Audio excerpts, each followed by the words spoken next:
Ako i vi posle bogate praznične trpeze želite da pripremite zdrav, ukusan i malo lagani doručak i da malo osvežite organizam, onda gledajte ovaj video do kraja, jer danas delim sa vama recept za jedan upravo takav zdrav, ukusan i lagan doručak od samo 3 glavna sastojka.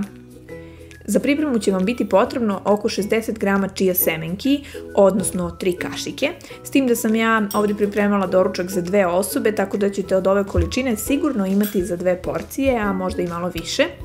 Zatim 200 ml mleka, ja sam ovdje koristila bademovo mleko, na mom kanalu imate recept za domaće bademovo mleko, detaljan opis kako da ga sami pripremite kod kuće, vrlo je jednostavno i veoma je ukusno.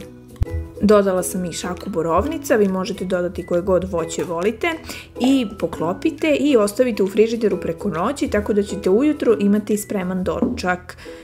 Kada čija semenke nabubre, to izgleda ovako, prebacite u posudu i to je to, spremno je za konzumaciju. Iako izgleda lagano, zapravo je vrlo kalorično, čija semenke imaju dosta masti, tako da je ovaj doručak onako baš lagan, ukusan i što je najvažnije jako je dobar za probavu. Ovaj doručak možete zasladiti sa medom ili bilo kojim zaslađivačem, naravno ukoliko želite. Ja sam ovdje dodala listiće badema i još malo borovnica i zaista je preukusno. Obavezno probajte, pišite mi vaše utiske, subscribeujte se na Kutak ukusa i naravno pošaljite ovaj recept prijatelju koji mora da proba ili da vama spremi ovako nešto. Uživajte i prijetno!